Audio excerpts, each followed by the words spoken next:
What's up, New York Mets fans? The Bat Fry, Kenny Fry here, letting you know coming up on the Bat Cave, we'll be talking this past week in New York Mets baseball. We'll be talking injury news and the imminent return of J.D. Martinez. We'll talk that and much, much more coming up in about a minute. So don't go anywhere.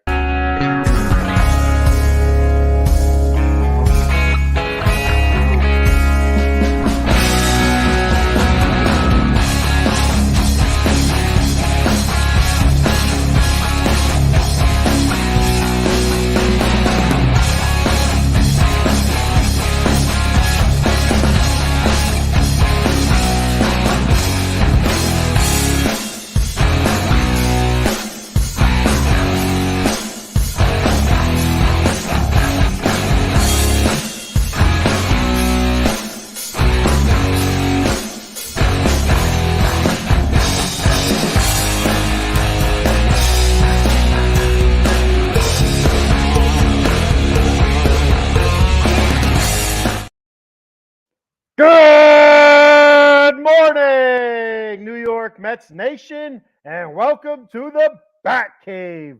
I'm your host, the Bat Fry, Kenny Fry. And you know what day it is, everybody. It's Hump Day! Whoop, whoop.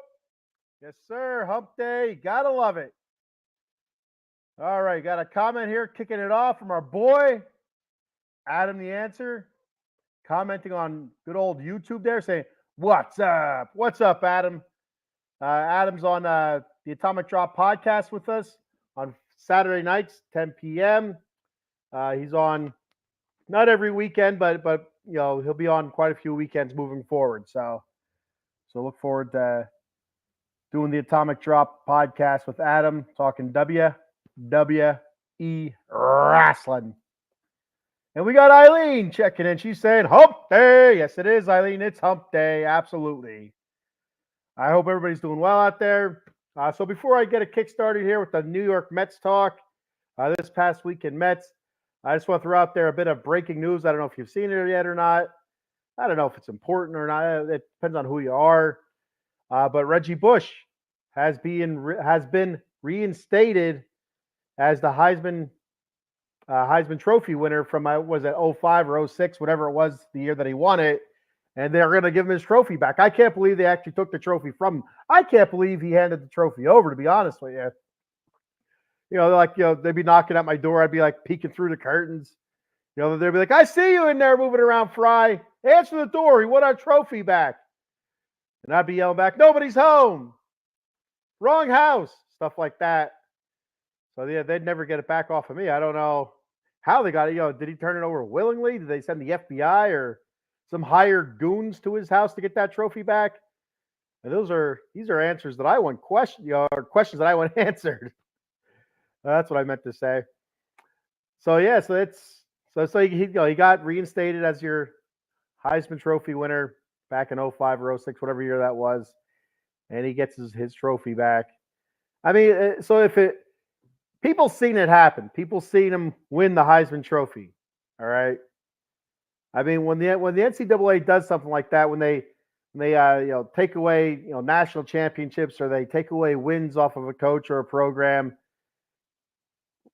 people seen it. The wins are there. You know, whether or not they take it away out of the record books, nobody cares. You know, they know that Reggie Bush was the Heisman winner from then. People seen it. There was a whole ESPN broadcast on it. You know, they had everybody in their little suits and ties, and the finalists there and past winners there, and talking to the finalists and stuff, interviewing them. Everybody's seen it. People watch that program, so it's common knowledge that Reggie Bush did win the Heisman Trophy. Whether or not they strip it from him for whatever reason, it doesn't matter. He was still the Heisman Trophy winner, even when they said he wasn't. Like I said, I'm just surprised that they had the trophy, and hopefully they didn't hopefully they had it in a good, safe place. They didn't get it nicked up or scratched or anything like that. It's going back to in the same condition that they took it back from him, and that suck. Reggie Bush, you get your Heisman Trophy back, and he's missing a hand or an arm or something like that. Instead of this, you just have him holding a football because your arm's gone. That'd be terrible. Or they glued it back. They tried gluing it back on, like a couple of kids that were wrestling in the living room that knocked mom's face over or something, and they're trying gluing it back together or taping it. Freaking Scotch tape on the Heisman Trophy, trying to hold the arm back. Jesus, what's the NCAA doing? Unbelievable. Anyway, I'm moving on to some Mets talk. That's what we're here for, right? We're here for some baseball talk, some New York Mets talk. And if you're out there, YouTube, Facebook, X, Twitter, whatever you want to call it, throw your comments out, questions, whatever. It doesn't matter what it is, Mets related or not. I'll read them. As long as they're not derogatory, racist,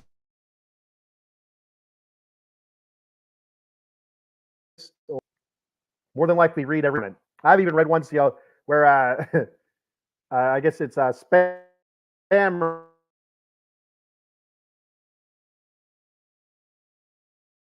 So people,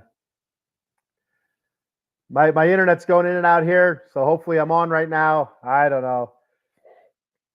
I haven't had a problem with internet in a while, but anyway, getting back to what I was saying. I've had comments come through where it'd be like, hey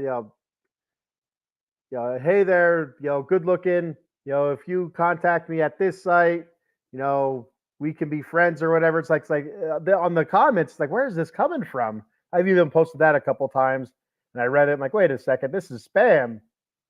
So it even happens to out of the box. Eddie Prather checking in. What's up, Eddie? How you doing? Eddie, you can check Eddie out also on Saturday nights, the Atomic Drop podcast with us talking WWE wrestling. Thanks for checking the show out, Eddie. Thank you for commenting.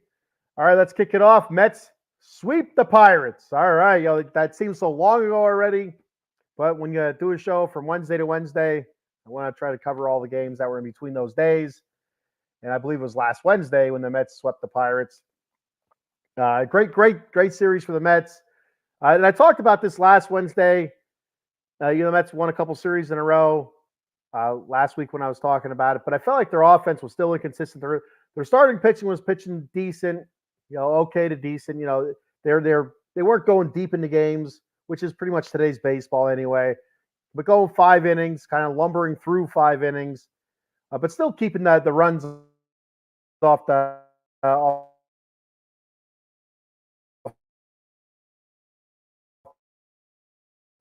and shutting it. All right. So I guess it looks like there's actually some storms rolling through anyway. Now that I look out the window, hopefully I'm on right now. If I'm not on, if I'm frozen, say something. But as I look out the window, the sun is not out, and there is some pretty dark clouds rolling through. So hopefully I can make it through here without freezing too much. But yeah, I haven't had a problem with internet in a while, and it is getting pretty dark out there, so it looks like we might get a doozy coming through here. All right, well, anyway, Eddie says the last couple of days hasn't been kind to the Mets. No, and you know what, Eddie? That's part of baseball. It's a long season, 162 games. You have your ebbs and your flows, whether you're the best team in baseball or the worst team in baseball. You're going to hit a point in your season where you play well. You win some games in a row. You win some series in a row. And then you're going to hit some points where you don't play well. You lose a couple games in a row. You lose a couple series in a row. It's just what happens. And it's how you rebound, how you're able to stop the bleeding. When you're bleeding, when the losing's there, how do you stop it? How soon can you stop it? We all remember June last year as Mets fans. They could not stop the bleeding until July. So that's how bad June was. June was very bad. So anyway, back to the Mets versus Pirates. So the offense, even through that series, through the series sweep, the offense was kind of sporadic. You'd have one part of your lineup hitting, the other part of your lineup going over. Then it would kind of flip flop. The bottom part of the lineup's hitting, the top part of the lineup isn't hitting. But the consistent part has been the bullpen, and the starting pitching hasn't been terrible. At least all of them anyway. I'd say more than half of our starting pitchers have been pretty decent. And Adrian Hauser hasn't. There, I said it. All right, I said it. Adrian Hauser hasn't. Okay, there. It's out. The cat is out of the bag now. But looking back at that series, looking at some stats for some guys that what our hitters did through that series. Brandon Nimmo was 2 for 14, 3 RBIs. It's not great. The RBI will take the RBI, but 2 for 14, that's rough. Starling Marte, 3 for 14, 2 runs, 2 RBIs, and a home run. He came up clutch, actually, even though he was 3 for 14. He did have some big hits in the game in that series.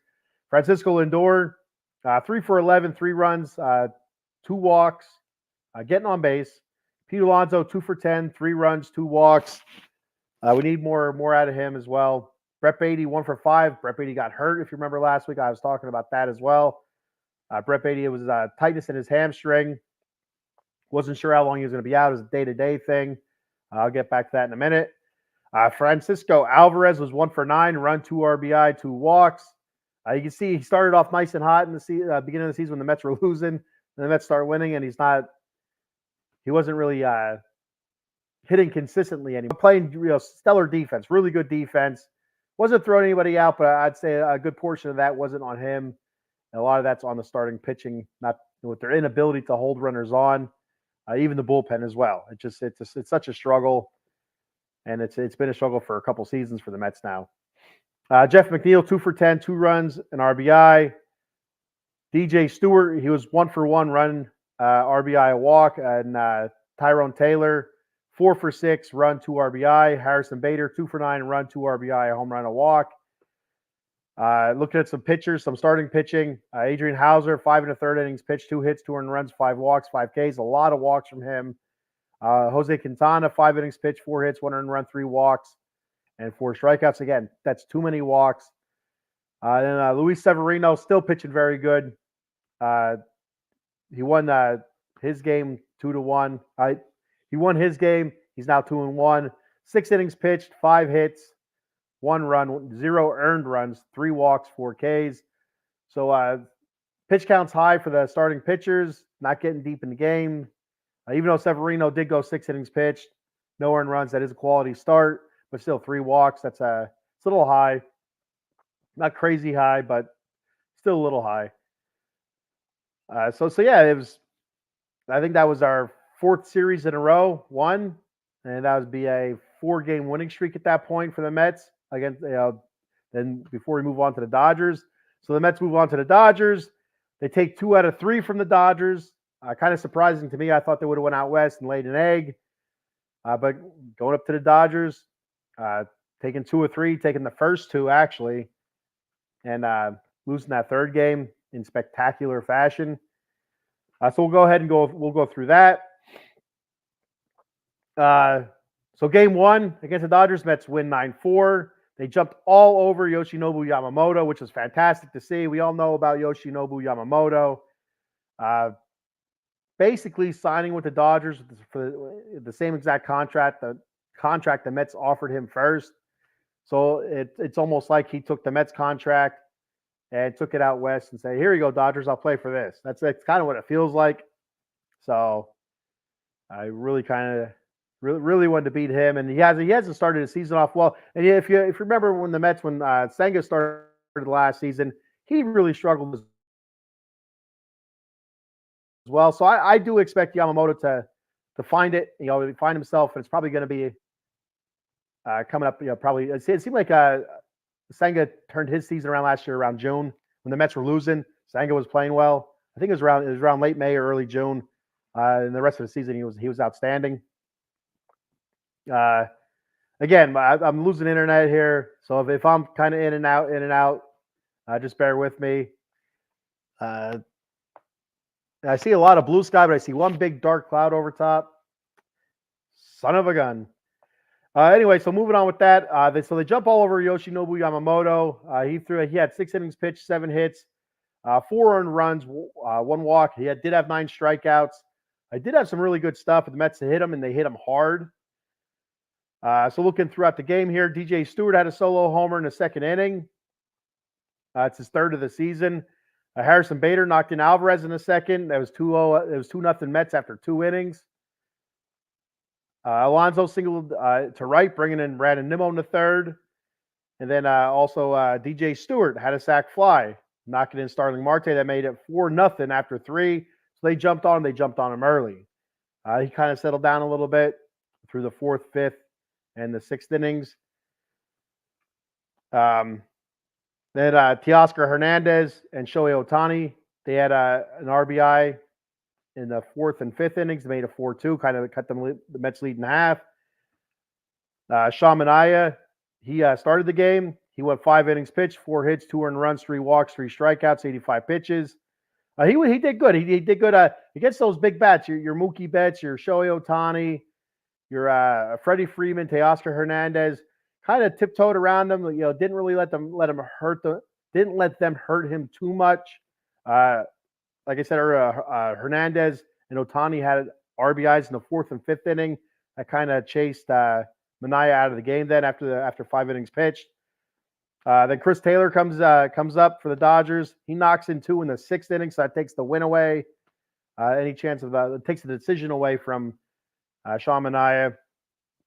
That ties the game up at 4, and you just felt all momentum. You kind of felt the Mets have lost all momentum, and you know what, they stuck to it. They kept fighting.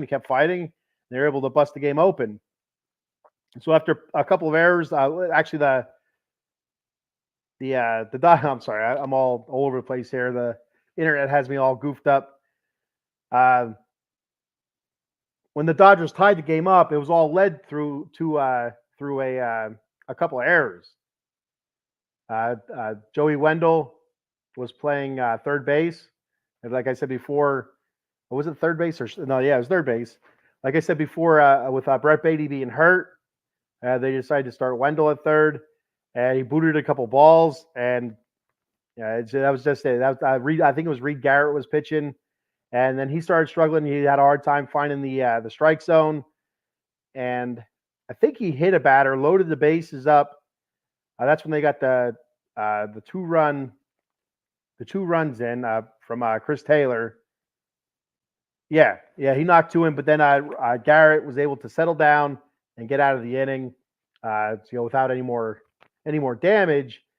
But that tied the game up 4-4, and Joey Wendell just, he's probably like that. This is what he was brought in for. He's brought in as a utility defensive kind of replacement kind of guy. One of the things that we did this past season, Stearns did this past off season, was bring guys in to help with our defense. And I think it was what's it called? It's it's like defensive runs placement or something. Whatever it is, he brought the defense in to knock runs off the board. And here's Joey Wendell, one of those guys that you bring in for a stellar defense, be a utility guy. Come in, start some games, give some guys some breaks, and just boots the ball everywhere. And was it defense above? It doesn't matter what the hell it is. It doesn't matter. Watching me struggle through this here. So they go to the 7th inning, all tied up, 4-4. Francisco Lindor comes up and hits an absolute 2-run bomb as he crushed it. No doubter. Happy for him. I think that was from the left side of the plate. I think so. I think he was batting lefty. I think that's his first home run as a lefty this season. He's really been struggling the left side of the plate. It's the 2nd home run overall. That made it 6-4 Mets. The Marte, he knocked in a pair in the 8th inning. That made it 8-4. And then DJ Stewart knocks in one more with I think it was a single. That made it 9-4 in the 9th inning. So that's your final score. Great job by the Mets. They get out to that big lead early on against the Dodgers, 4-0. Squandered away. It's easy to kind of fold up shop and pack it in, say, all right, Dodgers have all the momentum here. But no, the bullpen was able to shut it down. Gather themselves. Reed Garrett, give them all the credit. Those 2 errors, would have gotten him out of the inning, no problem. The 2 errors got a couple guys on. I think he hit a batter. loads the bases up, gives up a hit. Had a hard time locating the ball, but he battled back, battled through it, and was able to get out of the inning after giving up those 2 runs, without giving up any more. So I think that was huge. And the rest of the way, the bullpen was able to shut it down. So looking at some stats from the game, Starling Marte is 2 for 5, 2 runs, 2 RBIs, stolen base. Francisco Lindor was 2 for 5, 2 runs, 2 RBI. He had that 2-run shot. He also had a stolen base. DJ Stewart was 2 for 4, a run, 3 RBI, and a home run. Yeah. And Harrison Bader was 4 for 5. Yeah, he was actually 4 for 4 at one point. He came up in, I think it was the 9th inning. And I want to say runners were on. And he ended up getting out. It would have been nice to see a 5 for 5, but 4 for 5 is pretty good too. 1 run, 1 RBI, and he also had a stolen base. Like I said, Reed Garrett, he gets the win, 3-0. He had 1 inning pitch, 2 run, no earned runs, 1 strikeout, 33 pitches, 1 hit batter. Brooks Raleigh comes in, 2/3 innings pitched, 1 hit, 1 strikeout. Adam Ottavino came in. He pitched an inning and a third, 2 strikeouts. And then Jake Diekman came in to close her out, 1 inning pitch, 2 walks, and 2 strikeouts. So nice win for the Mets. Nice way to start off the series out there in La La Land. They come back the next day, and they beat the Dodgers again, 6-4. That's a 6-game win streak. Now that's 5 series in a row that they would have won at that point. Mets are on a roll. Mets are on a roll, and everything's looking good in the old blue and orange. So in this game here, Lindor, he starts it off with a ground rule double. I believe it was to right. I think it was to right field over the short wall there at Chavez Ravine. He brought in Nimmo with that double. Freddie Freeman answered back. The Met killer himself. Has been doing it since his days in Atlanta. So he ties it up. Then Marte comes up. He breaks the tie up in the 4th inning. It was 1-1 going into the 4th. He breaks the tie up with an RBI single. He knocked in Joey Wendell. Max Muncy hits a sac fly. That ties it back up at 2 in the 5th inning. And then Starling Marte hit a 3-run blast in the 6th inning, and that was a bomb also. He and Lindor back-to-back days just hitting absolute bombs. They crushed it. That was in the 6th inning. He knocked in on base was Zach Short and Brandon Nimmo. That made a 5-2 Mets. And Freeman came up again. He had a 2-run single in the 6th inning, made a 5-4. And then Lindor, he made it 6-4 in the 8th inning, knocking in Starling Marte. So that's your 6-4 win there. A big point in this game, Edwin Diaz came in the 8th inning, actually. Edwin Diaz came in the 8th with a runner on. I don't know if the runner was on first. It doesn't matter what the runner was on. But he ends up walking the next 2 guys who were, let me think here. So it would have been, he walked, was it Ohtani and Freeman? I think their lineup went Betts, Ohtani, Freeman, Teoscar, and Max Muncy, I think. But anyway, he walked 2 batters. He ended up, bases loaded. I think there was 1 out, and he, like I said, walked 2 batters, so he's looking kind of wild. But no, strikes out Teoscar, strikes out Max Muncy, gets out of the inning. Huge inning for Edwin Diaz. We weren't sure if he's going to come back out for the 9th. He didn't. They ended up bringing out who'd they bring out? Was it Reed Garrett? Yeah, Reed Garrett. They brought Reed Garrett out to get the save and sat Edwin Diaz down. So in this game, some stats. Nimmo, he had 2 walks and 2 runs scored. Starling Marte was 2 for 5, 2 runs, 4 RBI and a home run. Francisco Lindor hitting much better, 2 for 5, 2 RBI.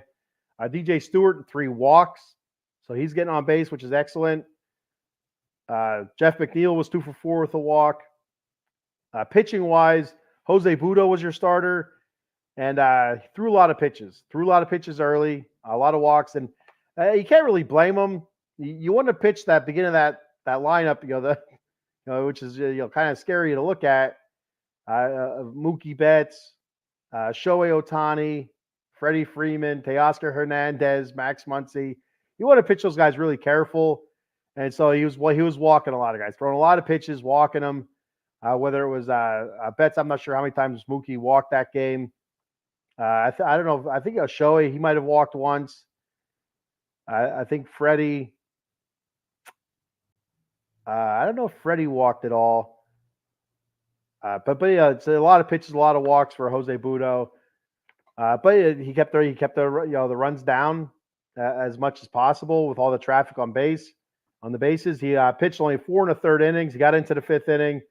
Only gave up 3 hits, 2 runs, 2 earned runs, 5 walks. So like I said, 5 walks, 6 strikeouts, 95 pitches. I think in the first 2 innings, he had 5 walks and 5 strikeouts. I think that's what it was, which is crazy to think about. 95 pitches in 4 1/3 innings pitched. That's a lot of pitches in a short amount of time. Tonkin came in. He got the win. He was 1-2 at that time. 1 hit, 2 earned runs, 2 strikeouts. Drew Smith came in. 2/3 of an innings pitched, 1 hit, 2 walks, a K. Then Jorge Lopez came in an inning and a third. 1 hit, 1 walk. Edwin Diaz came in for those 2/3 of an inning. 2 walks, 2 strikeouts. And Reed Garrett gets your save. 1 inning pitch, 3 strikeouts. Nice bounce back game for Reed Garrett from the game before, where he struggled a little bit after those errors by Joey Wendell. So yes, like I said, Jose Butto struggled a little bit. I was able to keep them, from putting too many runs up. A lot of runners on the base paths. A lot of high tension pitches. A lot of stress. High stress pitches. That's what I meant to say. So he was able to work through it. A great job by Jose Butto. So I still have a lot of hope, that the Mets add him to the rotation. He's just not like a spot starter. Obviously, right now he appears to be in the rotation with Tyler McGill out and stuff. I got a comment here from Adam the Answer. He says the Mets are playing good. The whole division is playing good. Mets are 3rd place. Yeah, I'll do the standings coming up here after I get through all the games from this past week. But yeah, almost the whole division is playing good. I know the Marlins are in the basement. They're not looking so good right now, but it's early in the season yet, really early in the season yet. So we come to the final game of the 3-game set with the Dodgers, and the Dodgers beat the snot out of the Mets, snapped their 6-game win streak, 10-0. So not a whole lot to talk about this game. I'll just read over a couple how the runs were scored. Ohtani had a home run, a very hard hit home run. It was a blast. Mookie Betts had an RBI. Freddie Freeman had an RBI. Smith had 2 RBIs. Pages had a 2-run home run. He had a pretty decent series.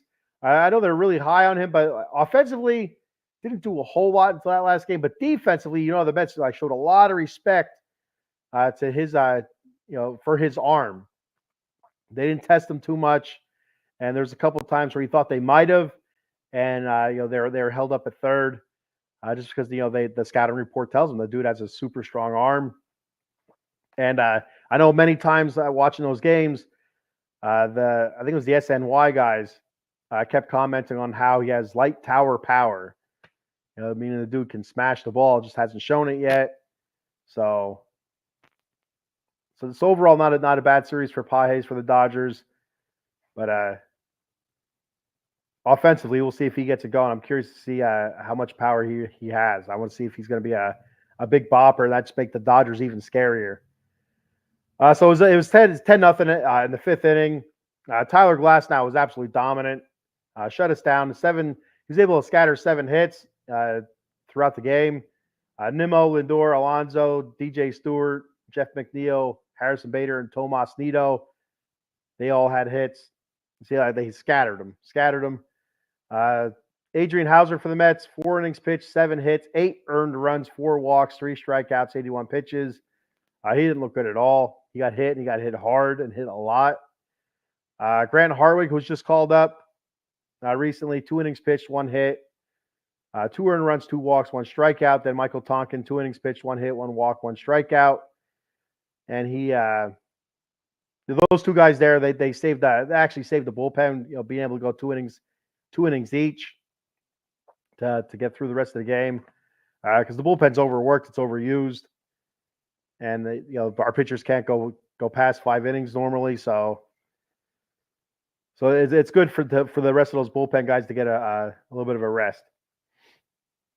So Mets take 2 out of 3 against the Dodgers. We still have our 5 series in a row, our series win streak, 5 in a row, and then we take that up the coast to San Francisco and take on the San Francisco Giants for a 3-game set. So we go into game 1. Mets lose that 5-2 to the Giants. So looking at how they were scored, Ahmed scored, had a 2-run infield single. I think that's the one where Jeff McNeil, it was kind of hit in between McNeil and Lindor. A little bit of confusion there, it seemed like. McNeil kicked it or stepped on it or whatever. I guess when they say he booted it, he actually booted the damn ball. And that caused a couple runs to come in.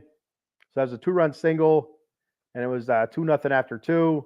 Chapman came up. He had a double, 2-run double, made a 4-0 after 3. Pete Alonso comes up, hits a laser to left, a solo shot for him. That made a 4-1 after 5.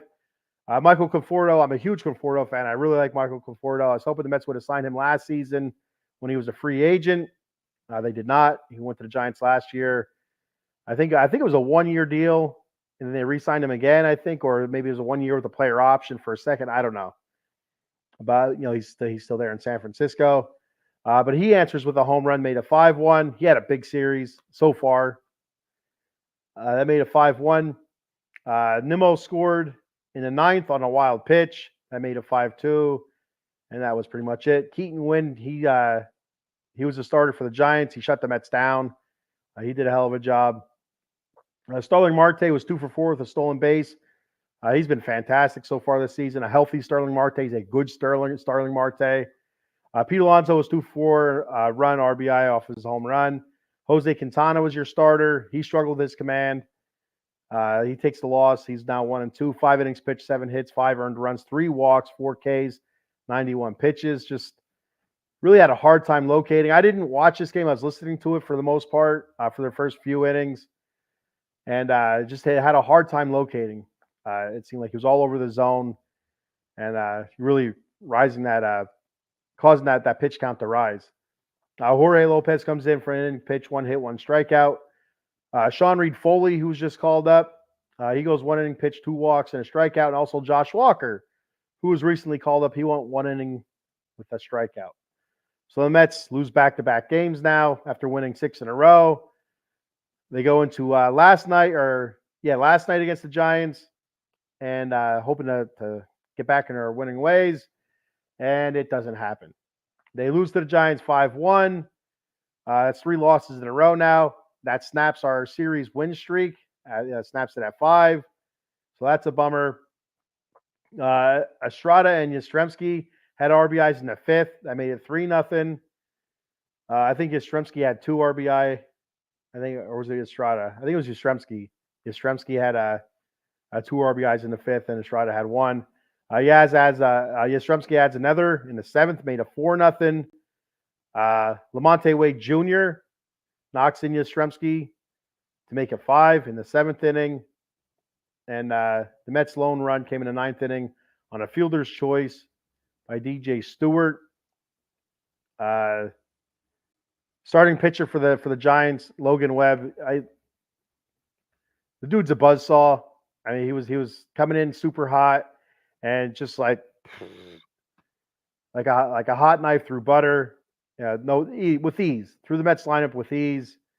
And he goes 8 innings pitched, 6 hits, 1 walk, 4 strikeouts, and like 10 million ground outs. The Mets were just trying to lift it just to do anything. All those ground outs, it just and that's what he does when he's on. That the announcers, again, it's a game that I listen to. Like the announcer said, when he's on, a lot of ground balls. Dude was on. Now he has a 19 inning scoreless streak going. So good for him. Good for Logan Webb. Looking at some Mets here. Starling Marte was 3 for 4 Alonso was 2 for 4 a run. Beatty was 1 for 4. Jeff McNeil was 2 for 4. Severino was a starting pitcher, 6 innings pitched, 5 hits, 3 earned runs, no walks, 5 Ks, 91 pitches. He takes the loss, 2-2. Now that goes down as a quality start, going 6 innings and giving up 3 runs or less. So that's not terrible. It's got to get that offense going. Like I said, the offense has been so inconsistent, and it seems like when they score 6 or more runs, I think they win. I don't know what their exact record is on that, but so the magic number for the Mets offensively is get to the 6 runs and you win. So there you go. Easy as pie, right? Drew Smith pitched, inning, 3 hits, 2 earned runs. And Jake Diekman, 1 inning pitched, 2 strikeouts. So tough day for the Mets there. And snaps that series winning streak. That's a bit of a bummer. But you move on to the next. Like I said at the beginning of the show, it's a long season. There's a lot of ebbs and flows, ups and downs, and you got to deal with them. You have to when you're bleeding, you have to figure out how to stop that bleeding, and when you're going good, you have to figure out how to keep it on a roll. So hopefully the Mets can figure out how to stop the bleeding tonight or today, this afternoon. I think the start time is 3:45. We're gonna have Sean Manaea versus Blake Snell, and Snell has struggled. He's 0-3 with 11.57 ERA, 12 strikeouts, 5 walks, and a 1.97 WHIP. And his last time out, he gave up, I think it was 5 earned runs against the Diamondbacks, but the Giants lost that game 17-1. So I think that's the largest victory in Diamondbacks history, which isn't a very big history, but still, it's their history. And so Snell is. He's struggling. And that's what happens. You don't sign anywhere. You don't get a spring training. And you come into the season and you look like dog shit. It's much like football. You have those guys that hold out. They hold out through mini camps. They hold out through preseason stuff. And then they sign right before the first week of the season. And they end up looking like dog shit. Because they had no preseason, no mini camps. And like, what do you expect? What they should have did, I mean, I don't remember how much his contract was for, but it's not nearly what he wanted. They should have just threw his ass down in the minor leagues for a month, to be honest with you. 0-3, 11.57 ERA for Blake Snell. Shit. Just put him down in AAA for a month until he's ready, then bring him up. That's what they should have did, but that's what they should have done, I should say. So looking at stats, I'm not going to do everybody's stats, just some of the everyday guys. This is the season so far. Brandon Nimmo's hitting 193. Not going well. He started off cold, hit a little bit of a heater there, and now he's back to being cold again. 193, 2 home runs, 15 RBI, 3 doubles, a triple, 2 stolen base. His OPS is 681. It's a 356 on base percentage and a 325 slug. Starling Marte, 305, 4 home runs, 12 RBIs, 4 doubles, 6 stolen bases. Good to see him stealing bases. An 820 OPS, 347 on base percentage, a 474 slug. Francisco Lindor, 174. It looked like he was starting to snap out of it, but he's kind of, against the Giants there, kind of cooling down a little bit. But I have no doubt that as these next, I wouldn't be surprised if by next week we're talking about it. Next Wednesday we're talking about how Lindor's hot. So he's swinging the bat well. He's going to start finding holes, and balls are going to start dropping for him. 174, 2 home runs, 6 RBIs, 3 double, a stolen base, a 538 OPS, 267 on base, and a 272 slug. Not very good. Alonso, 264, 7 home runs, 12 RBI. 3 doubles, 864 OPS, 337 on base, and a 527 slug. We need to get guys on in front of him so he get those RBIs up. He's got a lot of solo home runs here in the early going. Brett Beatty, hitting 268, 1 home run, 9 RBI, 1 double, 649 OPS, a 325 on base, and a 324 slug. I was expecting a little bit more pop out of Brett Beatty so far. I this season, but so far we haven't gotten it. But he's hitting the ball, and he was out for a couple games with that tight hamstring, so he's back in the lineup, which is good to see. And playing decent defense. And so let's see. Hopefully he gets that bat cooking again and starts hitting for a little bit more pop. Jeff McNeil starting to hit a little bit better. He's hitting 257, 1 home run, 6 RBI, 5 doubles, 1 stolen base, a 710 OPS, 345 on base, and a 365 slug. Harrison Bader, starting to cool down over the last couple of games here, but he was hot there for a little bit especially against the Pirates and I guess the Dodgers. I don't know. Anyway, 294, 1 home run, 6 RBI, 2 doubles, 4 stolen bases, 692 OPS, a 324 on base, a 368 slug. And then DJ Stewart, 190 average, 3 home runs, 11 RBI, 2 doubles, stolen base, 816 OPS, a 364 on base percentage, and a 452 slug. So for a dude hitting 190, a 364 on base percentage is awesome.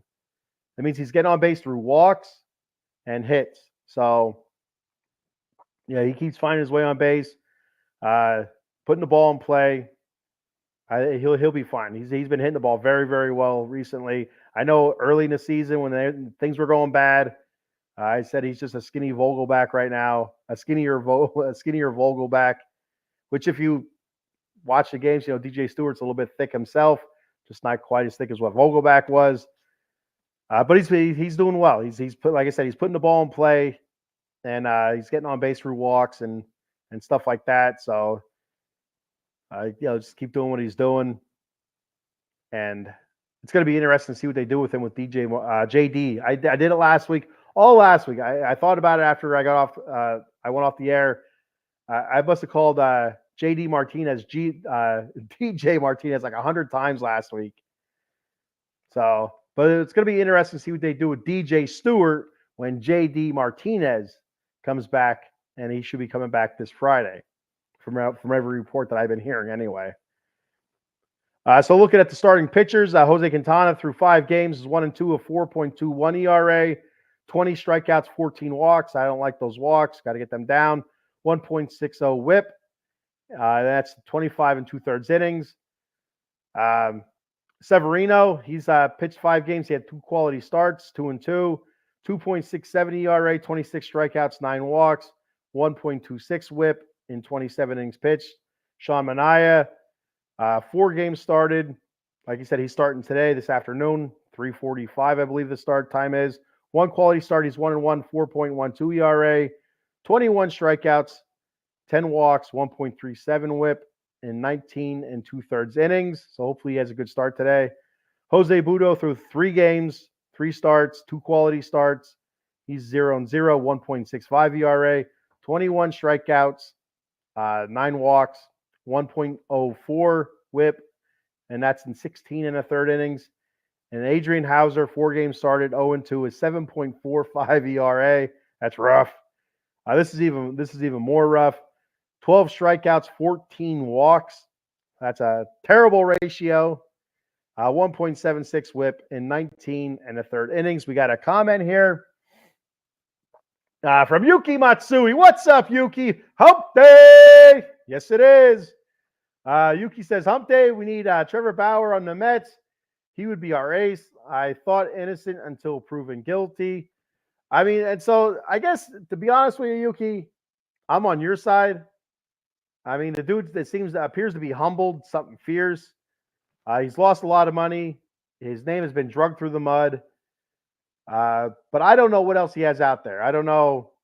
I know there's like 1 or 2 girls that have been accusers, I should say, that have been proven to be false, made up, and pretty much that's what got him kicked out of the major leagues for, I think, was it a year suspension or whatever it was, and just pretty much tarnished his reputation. But also, I don't know if I talked about it on here last week or not, or if it was at work we were talking about it. But the guy was a bit of a douchebag to people. on his team, teammates and coaches and stuff like that throughout his career. So I think that hurts him a little bit too. But I'm 100% with you. Innocent until proven guilty, but I know he does have a couple more accusers out there, and which he's saying they're all false accusations. He's countersued and all that good stuff. But I mean, that's going to follow him no matter where he goes. That label's going to follow him as a I don't know, a sex offender or whatever. I don't know, but it's going to follow him around, even if he is innocent. That's just what happens. And it's a damn shame too, because you're right. If he was pitching, he would be our ace right now. If the Mets were to go out and sign him, but I don't think it's going to happen. It's going to have to be a team, and I do think he's going to get signed this year. I think it's going to be around the All-Star break sometime, because there's going to be a desperate team that's either a fringe playoff or a team that's holding on to like a division lead that loses a really good starter. I think that's what it's going to take, and they're going to get him super cheap. And he even said as such in interviews. He said he'd re-sign for the league minimum, veteran minimum, whatever that is. He just wants to play. He wants to start. He said this is his passion. It's all he's done his whole life, and he had it taken away from him from false accusations. And you got to feel for the guy. I mean, if they we don't know if they're all false, but the ones that are the ones that brought him down, actually, they were proven to be false. I mean, it's like, so, I mean, it's a shame for him. And again, there is a couple more accusers yet, so we don't know exactly the whole story yet. But maybe once they're cleared out, once they're, if they come out to be proven to be false as well, or whatever, or the judgment goes in his favor, does he then get signed by a team, or does he finally get that stigma,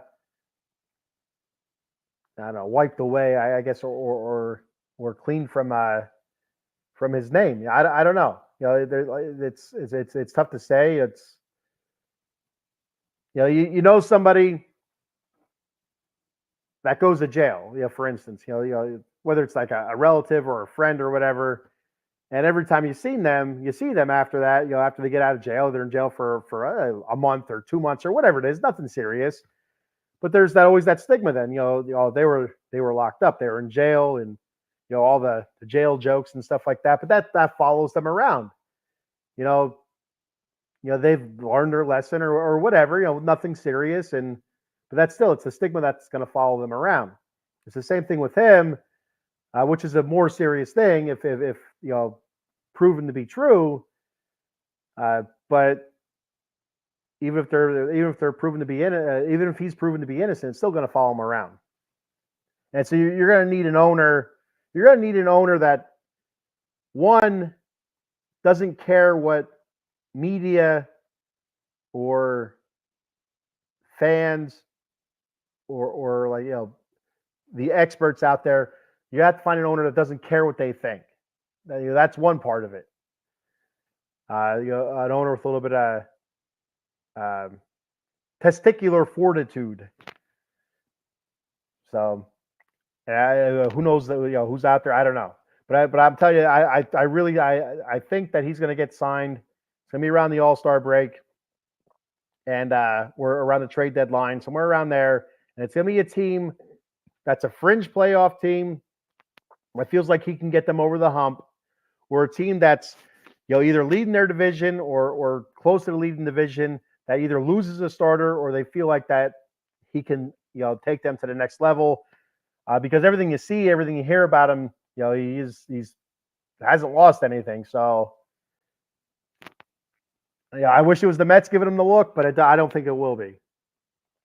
Because I really feel like with him, Severino pitching the way he's been pitching, Quintana, being a solid 4, you get Senga back. If he comes back the way he pitched last season, that's a decent 1, 2, 3 right there. It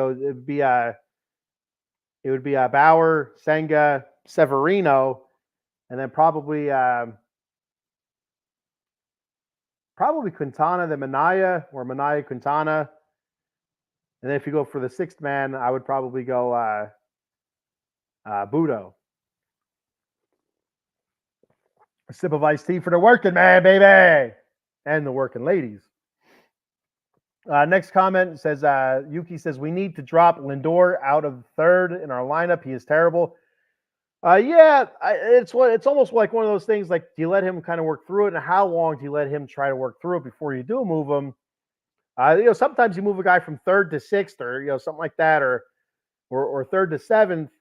It's almost, I don't want to say it's a wake up call, but it takes a little bit of pressure off of them. And sometimes they can break out of it. But then when do you move them back up, and how long do you leave them back up there? Then if they start struggling again, you drop them right back to sixth or seventh again. I don't know. Who do you move up in that third spot? Do you bump Marte back to third, and maybe move like a McNeil up, or somebody like that? I don't know about a Beatty. I would say I would want somebody that's getting on base and putting the ball in play. And McNeil's been putting the ball in play a lot recently. So I don't know if you go McNeil third or McNeil second, drop Marte back to third. Maybe move Nimmo out of the leadoff spot. I don't know, because he hasn't been doing a whole lot recently. It's not just Lindor. There's a couple guys. And the offense is so inconsistent right now. Like I mentioned early in the show, beginning of the show, we get the top half of the lineup going 0 for 12 or 0 for 16. But the bottom half is, 6 for 12, 6 for 16, knocking the runs in, winning the games. And then in the next game, it's the opposite. The top of the lineup's getting on, hitting, knocking people in, and the bottom lineup isn't doing dick. So it's very inconsistent right now. I think once we find a nice consistency through the lineup, I think we'll do much better. And it doesn't help with the injuries that we've had. It's something I wanted to talk about. Like Beatty was out for a couple games, not too long. He comes back, and he needs to get to find himself again and get back onto the role that he was on. And then Francisco Alvarez tearing that ligament in his thumb. That's a huge hit. Not only offensively, potential offensively, because he's been struggling a little bit recently, but defensively, Omar Narvaez is not it, man. The dude is not it. I said it last year, and I said it coming into this season. If there's any way we can just dump him off somewhere, I would have been fine with it. But with him being out, you call up Tomas Nido. Now Tomas Nido is a better defensive catcher than Omar Narvaez, but he's not as good as Francisco Alvarez is. Alvarez is that's anyway. But Nido is decent defensively. He actually threw out the Mets' first runner stealing, for this season. The first runner thrown out stealing second base, and I think that's like out of 25 chances. And like I mentioned before, that's not all on Francisco Alvarez. The pitchers are not doing a very good job holding runners, mixing up timing, or mixing up from mound to home. So they need to do a better job than that to help these catchers out with the guys stealing. So Narvaez is not it. I would be totally fine if they brought somebody up from the minors. I don't know who. Parada. I don't think he's ready yet. I'm not 100% sure who else is down in the farm that would be ready. But I'd drop Narvaez down to AAA, bring somebody else up, and be done with it. So his bat isn't all that great. Defensively is terrible. So that's a huge hit. And Brooks Raleigh getting hurt as well. Now bullpen. He's been super hot for us so far in the beginning of the season. Him being hurt, that's a hit. But it's one of those things. I think it's they said it 2 weeks. It was shoulder soreness, and you figure 2 weeks, but that could turn into 3 weeks. You come out back from 2 weeks, kind of got to stretch yourself back out again because you're resting. You're not out there really throwing. So that 2 weeks almost turns into 3 weeks. But it's a good thing that it's not anything long term. He had an MRI.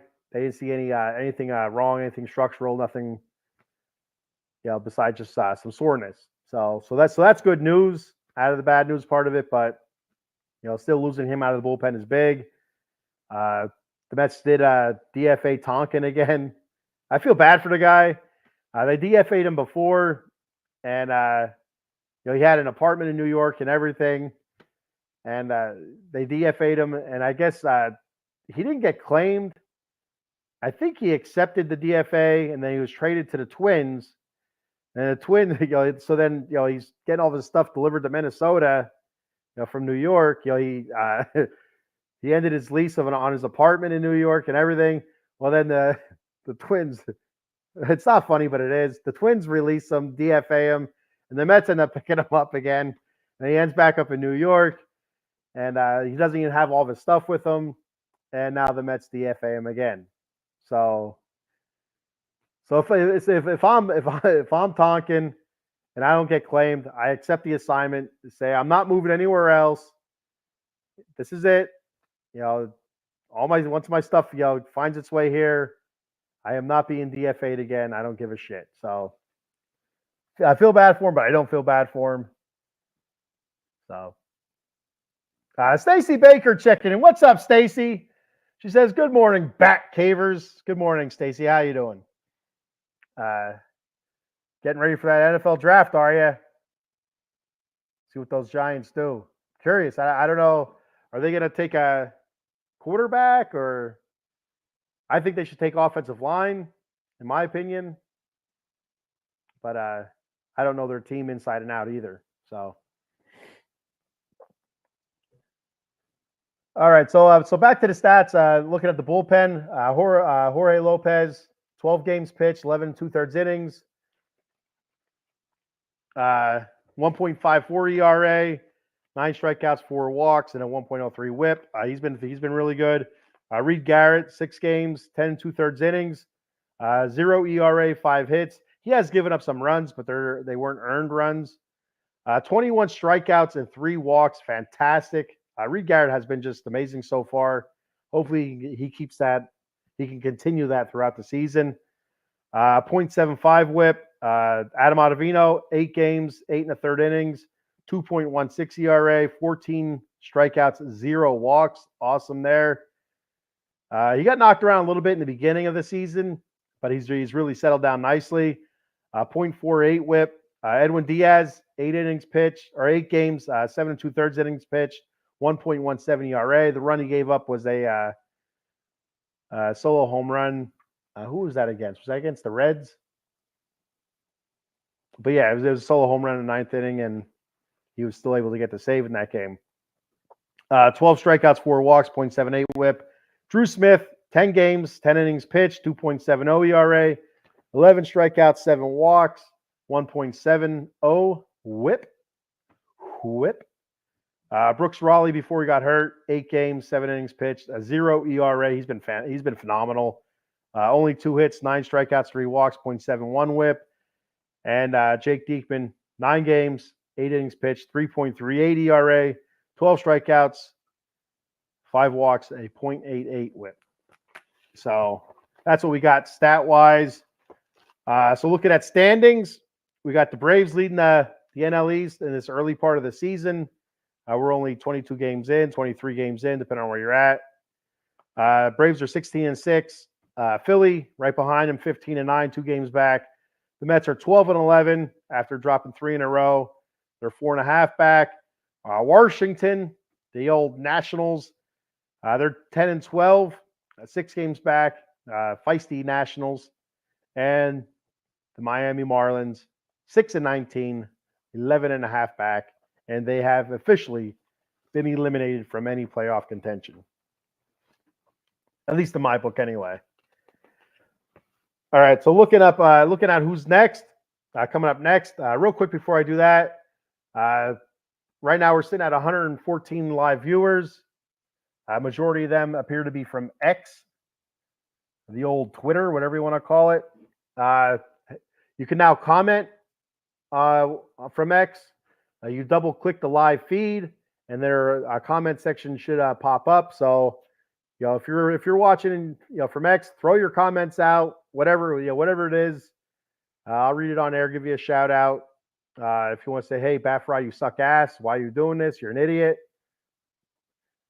I can't say I disagree, but I'll read it on air and we'll go from there. 116 live viewers. Thank you to everybody for checking the show out. So looking at who's next, we got the Cardinals coming up next. They're actually in the basement in the NL Central, which is kind of surprising. I thought they'd be again early on, but I thought they'd be a little bit better. So looking at again today, 3:45, you have Shamanai versus Blake Snell. Snell's 0-3, 11.57 ERA, 12 strikeouts, 5 walks, and 1.97 WHIP. Friday, so we have a day off after today's game. Fly back east for a homestand. We play the Cardinals. Open up a set with the Cardinals. It'll be Jose Budo versus Miles Mikolas. He's 1-3 with a 6.49 ERA, 20 strikeouts, 7 walks, 1.52 WHIP. Saturday, it's Adrian Hauser against Sonny Gray, one of the big offseason acquisitions for the Cards. He's 2-1, 1.04 ERA, 23 strikeouts, 1 walk, 0.87 WHIP. He's been phenomenal so far. Sunday, Jose Quintana versus Lance Lynn. He's 1-0, 2.81 ERA, 26 strikeouts, 10 walks, 1.36 WHIP. After that, we open up a 4-game series with the Cubbies. The first 2 games, I'll read the starters because the next 2 games will be on next week's show. So Monday against the Cubs, it's Severino versus Taillon, Jameson Taillon. He's 1-0, 1.80 ERA. He only pitched 1 game so far. 4 strikeouts, 0.60 WHIP. So yeah, he's only had 1 start. I feel like we were in the. I heard his name a lot this past offseason. The Mets were in play for him. Just kind of fell through. And then Tuesday, you have Shamanaya versus Javier Assad. Assad's 2-0, 2.11 ERA, 21 strikeouts, 8 walks, and a 1.03 WHIP. Eileen commented, LOL, at the degradation of myself. So that's what the Mets are looking like. Tough 3-game stretch. You have losing 3 in a row. Hopefully they bounce back today against the Giants and take 1 out of that series and go home on a high and open that series up against the Cardinals feeling better about themselves with a little bit of rest too. And JD Martinez. So reports are that JD Martinez was actually playing in games, hitting in games. He wasn't actually playing in the games because that's DH doesn't do that. They hit in the games. So he was actually hitting for the St. Lucie, Port St. Lucie Mets down there in Florida. And I guess it was it 1 or 2? I guess he got I think 2 games. I think they said a couple games. So now he's flying back up to, I think, Syracuse. I think he's going to play a couple games with Syracuse and then should be on the Mets roster for Friday. Whether or not he starts, we'll see what happens. But that should be a nice lift for the Mets. Where do you bat him in the lineup? And that's something that Yuki Matsui said about moving Lindor out of that 3 hole. To move JD Martinez to the 4, bump Pete up to 3, perhaps. And then Lindor behind JD Martinez. That's a thought right there. I actually like that thought. 100% honest with you. Starling Marte's been hitting so good out of the 2 hole. I'd hate to move him and then have him go into a little bit of a slump. But yeah, so and what do you do with DJ Stewart? Do you send DJ Stewart down? Who do you send down? You have to make room for JD Martinez. I know who I would send down. I'd send Wendell down because the errors and mental mistakes. His bat isn't all that great either. I'd keep Zach Short up. And yeah, that's I wouldn't send DJ Stewart down. He's been playing well. You could put him in the outfield. He can platoon in the outfield with Tyrone Taylor and stuff. He even plays a little bit of first base as well. I remember playing first base a little bit last season. So if you had to, if you want to give Pete a day off, which Pete doesn't like taking days off, but if you wanted to, you could always throw him at first base, or even spell JD Martinez. Why JD Martinez would need a day off being a DH is beyond me, but he might need a day off or feeling a little bit sore. His back is hurting again, which is something that's been nagging him the last few seasons. Anyway, I know last year they said he got a cortisone shot as well with the Dodgers. But he was with the Dodgers last year, and then he was, after that he felt good and he played really well. So Yuki says power ranking Mets are ranked 15 out of 30 teams in Major League. And that sounds about right. I wouldn't put them, much higher than that. If you would, I wouldn't put them much lower than that. They're, when I gave my predictions before the season started, I did say the Mets, between 80, 85 wins, they'd be in the hunt for a wild card spot. But yeah, that's a 500 team, right? 16 out of 30 or 15 out of 30. That's middle of the road or your 500 team. So yeah, there is potential. Once JD Martinez gets in this lineup, to see this offense maybe start clicking a little bit, where they can go on another run and you can see that power ranking, rise up. But then you have to look at your starting pitching. What are you getting out of those guys? Will Jose Quintana kind of return to form from last season, where he was going six, 7 innings, most of his starts, 3 earned runs, around there. This year, kind of struggling a little bit with command control, and it's been hurting him. It's been biting him in the butt. Luis Severino, can he keep this up? He's been pitching, really well. His last outing, 6 innings pitched, 3 earned runs. That's a quality start. He didn't get any offensive support. The only clunker that he had that I can remember was the first game of the season, and he ended up, the earned runs. I don't remember how many earned runs he gave up in that first game anymore, but it ends up that they went back and they changed the one hit to an error, so that took away half of his earned runs in that game. So that really brought his ERA down. His ERA went from 10,000 to 1,000 or whatever. I don't know. Can he keep this up? Sean Manaea, I think he's been pitching decent. Can he continue that? When Kodai Senga comes back, what's he going to look like? Is he going to be able to pick up where he left off last season? Not really sure. How long is it going to take for him to return to form?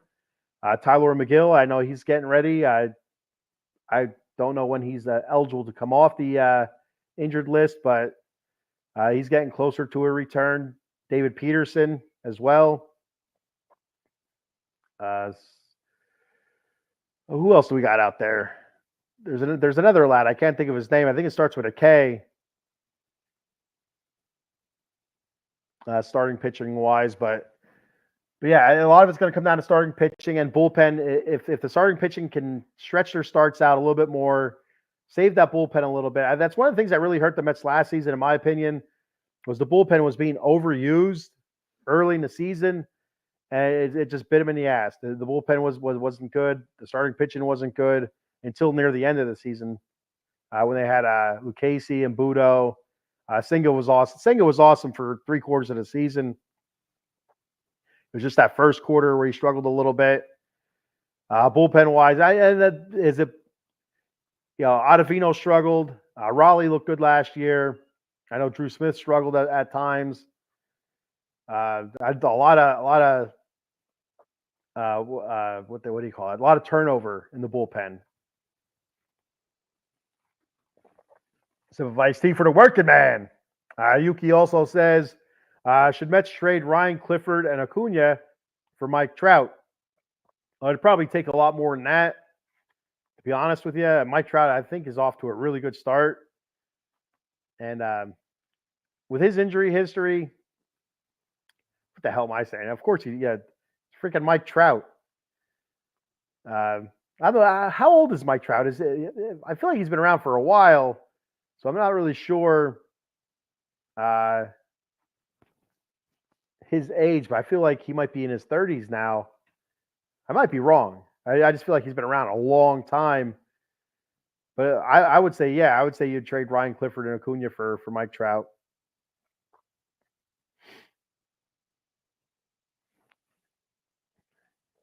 Yeah. I would you, Yuki? Would you pull the trigger on that trade? If it's just is it just Clifford and Acuna, or is there going to be other things, other players like actual major leaguers with that? Guys that are actually up in the show right now, like a Jeff McNeil or a Starling Marte or somebody like that. Would it cost you those guys? So I think it'd be more in Clifford and Acuna. Is he? Are the Angels looking to trade Mike Trout? I mean, I don't know if Mike Trout's looking to get out or not. I mean, if I was Mike Trout, I'd be looking to get out, but he signed a huge contract a few years ago. I know it hasn't gone, particularly well winning wise, but I know him being from Philly. I don't know if he'd even want to come to the Mets. He's a Phillies fan. He's from the Philadelphia. I don't know if he's from New Jersey or from around Philadelphia and Pennsylvania, but he's from that area somewhere. If it's New Jersey or Philly, southeastern Pennsylvania somewhere, or it's southern New Jersey. I think he's from New Jersey. But yeah, I think he's a Phillies fan. He's an Eagles fan. So there's a chance that he plays the. Most Philly fans say to me he might play F the Mets card. So, what else do we got here?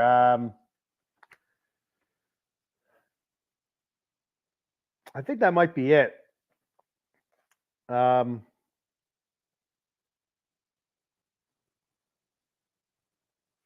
that's all I can think about. It's going to be interesting to see what they do with the catching position. Like I said before, with Alvarez being out, I think 6 weeks is the minimum. I heard this morning on I don't know if it was the Mets pod or if it was Locked On Mets. If it was one of those two shows, I was saying the minimum is like 6 weeks for this type of surgery, and you have to figure after that. That's the minimum. So I think 6 weeks takes you to June. So does he come back in July? Maybe.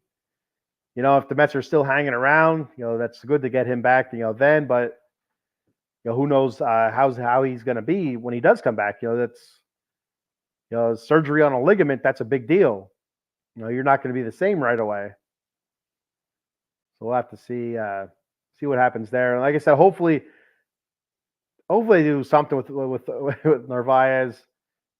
Find a different route here for the backup catcher. Let Nido be your starting catcher until Alvarez comes back, or until you have a better option anyway, a more viable option. Hell, throw Wendell back there. I guess he's the utility guy, right? He's supposed to do a whole bunch of things. He's a fielder. Throw the gear on, Wendell. Get behind the plate. Yuki says, Mike Trout contract hurts his value. If I were the Angels, I would try to move Trout for anything. I mean, I think any team in this league, I don't know, because like you said about his contract, I don't remember what the exact numbers were, but I feel like it was like, man, I don't know, 300, 400 million or something like that. The original contract was. I could be wrong. I don't know. So I feel like Bryce Harper's contract was 300 some million. I feel like Trout's was more. But if a team could trade for Trout by just giving up two prospects, Jesus, I couldn't imagine there'd be teams all over the place trying to jump at that. Contenders with money, like the Phillies, they'd throw money at him. The Dodgers, Jesus Christ, the Dodgers would throw, that would take on his contract plus give him another $600 million and defer it until the year 2136. And at that point they'll be giving him $1 million for the next 67 years while his head sits in a jar of formaldehyde. So that I remember it was a huge contract. I don't remember the exact numbers to it or anything like that. I just know it was really big, and that would be a little bit of a stickler. That would kind of narrow your search down for a trade partner if that's what it came to. Or the Angels might have to eat some of that money as well. If they did make a trade, the Angels take a percentage of that contract and pay for it just to get him off the books. That's always a possibility as well. So, all right, I'm going to do a couple sponsor reads here before I tap out. Getting a little bit tired here. Eyes are getting heavy. I'm ready for bed. All right, I'm going to read the sponsors. We got Jason Fine, Big Al. Jason Fine Law. You can reach attorney Big Al at 1-800-HURT-123. That's 1-800-HURT-123. Jason Fine specializes in motor vehicle accidents, slip and falls, workman's comp, and personal injury claims. He has 3 office locations conveniently located throughout Pennsylvania, New Jersey. In Cherry Hill, New Jersey, his offices are located at 3 Greensward Lane. The phone number there is 856-209-5258. Then in Pittsburgh, Pennsylvania, the offices are located on 500 Grant Street, Suite 2900. The phone number there is 412-365-8151. And then in Philadelphia, Pennsylvania, the offices are located at 1628 JFK Boulevard, Suite 2120. The phone number there is 267-888-2980. That's Jason Fine, attorney Big Al. Head on over to monkeycoldcoffee.com for all your gourmet coffee needs. They have bourbon, chocolate chip infused coffee, toasted coconut rum. They have a medium roast Sumatran blend coffee. They have an organic blended coffee called Perula, Florida, and their newest flavor, Golden Honey Agave. And they're also selling barrel-aged honey at monkeycoldcoffee.com. And be sure to check out their swag shop. They have t-shirts, coffee mugs, tumbler cups, cold brew pitcher, K-cup adapter, and don't forget that sweet Paradise rum cake. That cold brew pitcher, if you like iced coffee or cold brew coffee, it's really easy to use. And, it's just, 24 hours. It doesn't have to sit 24 hours. I let mine sit 24 hours to really make it strong. But I think the recommended time for it to sit is 6 to 8 hours. 6 to 8 hours. You'll make it at night, wake up in the morning for work. If you're a day shifter or whatever, a 9 to 5er, and it's all ready for you. So it's super easy to use, super easy to clean as well. I highly recommend it, and their coffee is fantastic. So be sure to check them out at monkeycoldcoffee.com and use that promo code at checkout, OOTB Sports, for 10% off your order. That promo code, once again, is OOTB Sports for 10% off your order at monkeycoldcoffee.com. Got a comment here before I jet. Eileen. Mets on 340. Not bad. No, yeah. So they said last night, afternoon game. I'm like, I'll be sleeping for that one. Again, I like the afternoon games, but I hate the afternoon games because I usually miss them because I'm sleeping. But this one's at 340 because it's out west, 340, 345, whatever it is. So I'll be able to catch most of that. I know my daughter, her junior high team, they're going to watch the varsity team play in a pretty big game today. So I'm also going to go to that game, but I'll be checking the game out on my phone while I'm watching that game. And so I should be able to watch most of that game, if not all of it, and cheer on our New York Mets. I know they're not your New York Mets, Eileen. I know you're a Yankees fan, but they are still kind of your New York Mets. So, all right. I just want to say thank you, everybody, for checking the show out. We have 131 live viewers right now. The majority of them coming from X, a couple from YouTube, and 0 from the Facebook, from the Book of Face. What's going on there? So thank you, everybody, for checking the show out. Thank you to those that commented. And for those that didn't, Next time, throw your comments out, comments, questions, suggestions, whatever. It doesn't have to be New York Mets baseball. It could be anything. We're out of the box. So we'll talk about anything that it could be a movie, for crying out loud. It doesn't matter to me. We'll talk about pretty much anything Batman related. Batman fans out there, throw your Batman questions out. I'll talk Batman all day. So real quick, I got a couple more things to hit off here before I duck out. Out of the Box Sports Entertainment. Be sure to check us out at Facebook, YouTube, X, TikTok, Instagram, live streaming 7 days a week. And if you're interested in doing a show, let's say you're an Oakland Athletics team or Las Vegas Athletics, wherever the hell it is, you want to start your own podcast, hit us up. We'll get you into the Out of the Box Sports Network here, and we'll get you all set up, and you can start podcasting in no time. It's a lot of fun, super easy to do, and once you get past those first couple episodes, it's not scary at all. But there is sometimes I still get a little bit nervous because I hate screwing up and I hate looking like an idiot, which is par for the course, I guess. I think that saying applies there. But anyway, also a couple more notes here. We have a new show coming soon, pregame show for Monday Night Football. That's coming soon. That'll be on Mondays, of course, pregame, Monday Night Football, 7:30 p.m. So be sure to look out for that coming up in the NFL season.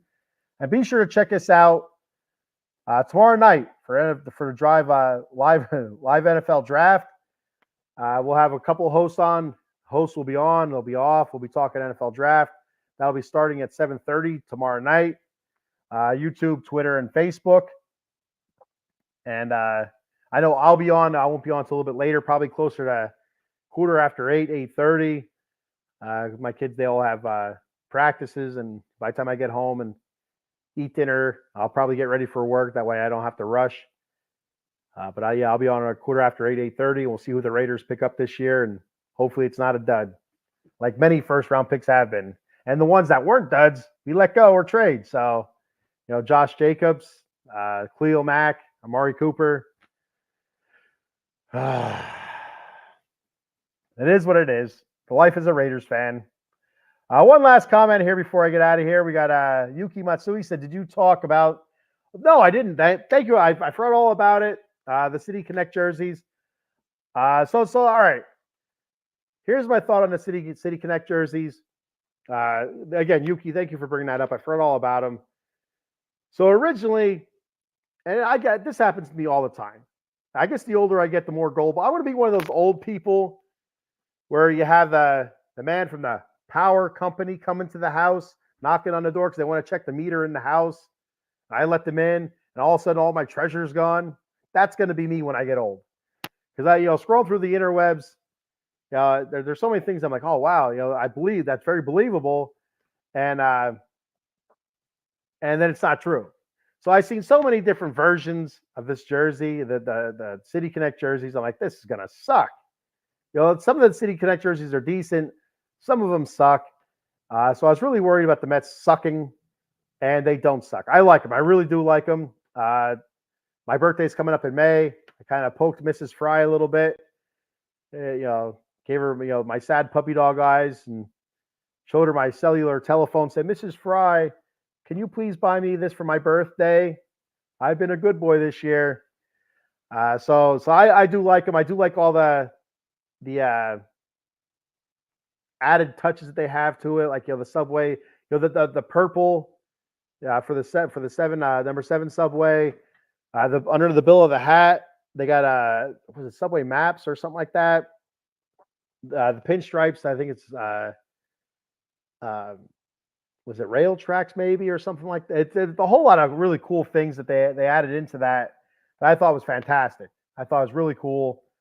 So if I don't get one for my birthday, I'm going to buy one anyway. But I'm probably going to order a hat today or tomorrow. I thought I was going to hate them. And as soon as I see them, I'm like, I dig these. I really dig them. I know, like, for instance, the Philadelphia ones. I've been hearing a lot of hate from the Phillies fans about that one. I think they're pretty neat looking. It goes off the city's colors. The city's colors aren't red. The city's colors aren't green for the Eagles. They're like whatever, powder blue and yellow. that's the city's colors. So they kind of went with that. A lot of different city type stuff, Philadelphia. And I thought they were pretty neat looking. But I like the New York Mets ones even better. I dig the pinstripes. I dig the NYC. I actually dig the purple. I was nervous about it. I was nervous that it was going to be all purple. I was nervous, the letters were going to be all purple, but it's not. It's a nice amount of purple. It's nice accent to it. So I do absolutely like them. Eileen says they are interesting jerseys. And I'm not sure what she means by it. That's a good interesting or a bad interesting or just in the middle. I know a lot of Mets fans are saying that's too much of a play off the Yankees with the pinstripes and whatever. I don't know, but the Mets uniforms do have pinstripes. Sometimes. So Yuki says the Mets City Connect jersey seems to be inspired from the Joker, Gotham. I haven't heard anything to that point, but now that you say it, I could see that from the purple. But besides that, I haven't seen anything else really to connect the two. Yeah, so maybe a little bit, but that's the first I heard of that, which that lend a little bit more coolness to it. Actually, that'd be pretty neat. I know there were some fans that were saying they'd like I think this was on the Mets pod. They were talking about this. They wanted to say Queens instead of NYC. But it's City Connect. It's not Queens Connect. So I get it why they have NYC on there for New York City. But that would have been cool if they would have had some sort of a tie to Gotham. Basically New York is Gotham. For Batman. So yeah, that would have been pretty cool. So yeah, I do like the City Connect jerseys. Let me know your thoughts on the City Connect jerseys. Throw comments on there, and I'll check them out later on. So, all right. So that's all I have for today. I don't think I'm forgetting anything else. So yeah. So please like, follow, subscribe, all social media, especially YouTube and X. Like I said, all of our views appear to be coming from X now, which is fantastic. We appreciate it. We also are trying to build up the YouTube page as well. Be sure to check us out tomorrow night for the live NFL draft starting 7:30 p.m. Like I said, I'll be on probably 8:15, 8:30, somewhere in there. But I know Paul Spencer, he'll be kicking it off, and we'll have a couple other hosts on there as well. And we'll be talking NFL football. It's going to be a lot of fun. It was a lot of fun last year, a lot of craziness. So I'm sure it's going to be the same this year. And we had a blast with it. We had a lot of fun with it. So also, I'll be live tomorrow morning, 10 a.m. with Silver and Black Lair LA Kings edition. I'll be talking games 1 and games 2. LA Kings playoff hockey. Game 1 did not go well. Hopefully, game 2 goes much better. And then Friday morning, 10 a.m., I'll be doing the Las Vegas Raiders, Silver and Black Lair Las Vegas Raiders edition. So I'll be talking Raiders draft. We'll be talking what they did in round 1 and what to look forward to in rounds 2 and 3 and beyond. And Saturday night, 10 p.m., Silver and Black Lair. We'll be live at 10 p.m. Talking WWE wrestling. Actually, I don't know if I'll be on this weekend. My niece has her 16th birthday party. I just have to see what time we'll be done that, and we'll figure it out though. So be sure to check us out tomorrow night. I'm all mixed up now. Tomorrow night, NFL Live draft, 7:30 p.m. That's gonna be a lot of fun. All right, Mets fans, I'm rambling, stuttering. I'm gonna get the hell out of here before I muck it up even more. Thank you, everybody. Be sure to tune in next Wednesday, 10 a.m. to the Bat Cave. Same bat time, same bat channel. Let's go Mets. See you later.